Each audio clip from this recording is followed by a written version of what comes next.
Millet மகாராணி மதுரையிலேருந்து சுமதி பேசுகிறேன். இன்றைக்கி வந்து ஒரு ஸ்நாக்ஸ் ரெசிபி செஞ்சு காமிக்க போகிறேன். Evening snacks recipe.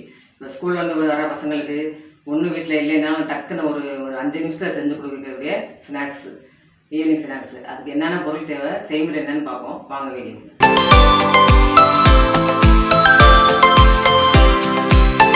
இந்த கிறிஸ்பி ஸ்நாக்ஸுக்கு தேவையான பொருள் வந்து இந்த கப்பில் வந்து 1 கப்பு மைதா மாவு எடுத்திருக்கேன். இது வந்து 200 கிராம் மைதா மாவு எடுத்திருக்கேன். அதுக்கு வந்து ஒரு 25 கிராம் கார்ன்ஃப்ளவர், அது கிறிஸ்பினஸ்க்காக கார்ன்ஃப்ளவர் எடுத்துக்கேன்.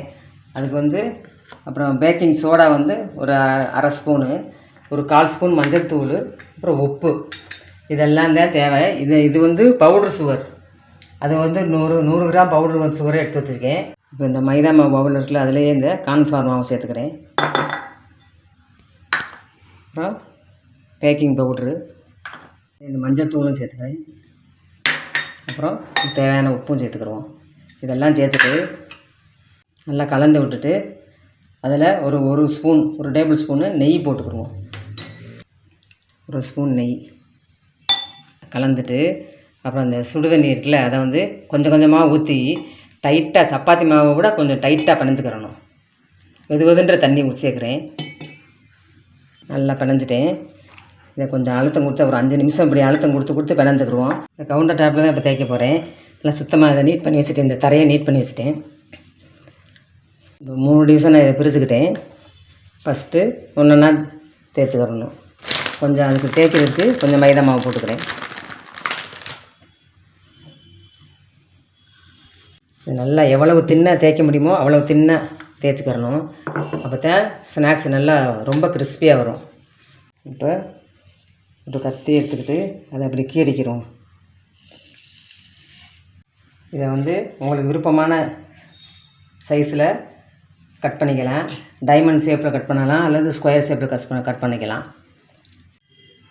இந்த மாதிரி ஷேப்பில் எல்லாத்தையும் செஞ்சுக்கிறேன். இப்போ இது எல்லாமே கட் பண்ணிட்டு கொண்டாந்துட்டேன். உங்களுக்கு பிடிச்ச ஷேப்பில் பண்ணலாம் ஸ்கொயர். இன்னி இது எண்ணெய் ஸ்டவ் ஆன் பண்ணிவிட்டு அதுக்கு தேவையான அளவு கடலெண்ணெய் ஊற்றிக்கிறேன். இப்போ எண்ணெய் நல்லா காஞ்சிருச்சு. இதை கொஞ்சம் கொஞ்சமாக எடுத்து போட்டுக்கிடுவோம். நல்லா எண்ணெய் காஞ்சதும் ஸ்லோ பண்ணிவிட்டு போடணும். இப்போ இதை நல்லா முன்னும் பரட்டி விட்டு நல்லா செவக்க ரோஸ்ட் பண்ணி எடுத்துக்கிறோம்.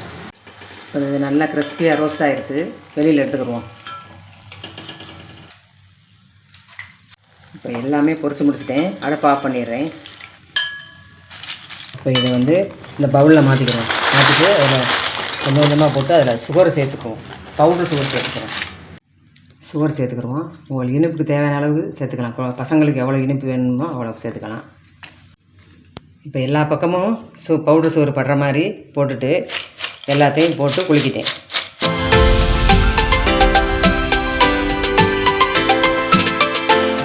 இப்போ ஒரு 3 நிமிஷத்தில் செய்யக்கூடிய கிறிஸ்பி ஸ்நாக்ஸு செஞ்சுட்டேன். இப்போ இதை வந்து என் பையன் டேஸ்ட் பண்ணி காமிப்பார்.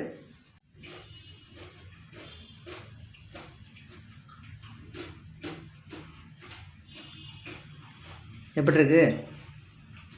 கிறிஸ்பியாக இருக்குது, மைன்யூட்டான இனிப்பு, நல்லா க்ரன்ச்சியாக இருக்குது. இதே மாதிரி நீங்களும் செஞ்சு பார்த்துட்டு எங்கள் சேனலுக்கு சப்ஸ்கிரைப் பண்ணுங்கள். 200 கிராம் மைதா மாவில் எனக்கு இவ்வளோ ஸ்நாக்ஸ் கிடச்சிருக்கு. இது வந்து நீங்கள் கிறிஸ்மஸ்க்கு கூட செய்யலாம், அக்கமத்தான் கொடுக்குறதுக்கு எதாவது செய்யலாம். இதை ரொம்ப சுலபமானது, கிறிஸ்பியாக இருக்கும். இது ஏர் டைட் பாக்ஸில் போட்டு வச்சுட்டிங்கன்னா 1 வாரம் 10 நாளைக்கு இதே மாதிரி கிறிஸ்பியாக இருக்கும். இது மாதிரி சுலபமான முறையில் ஸ்நாக்ஸை செஞ்சு பாருங்கள். இந்த வீடியோ உங்களுக்கு பிடிச்சிருந்துச்சுன்னா லைக் பண்ணுங்கள், ஷேர் பண்ணுங்கள், சப்ஸ்கிரைப் பண்ணிக்கோங்க. அடுத்து இன்னொரு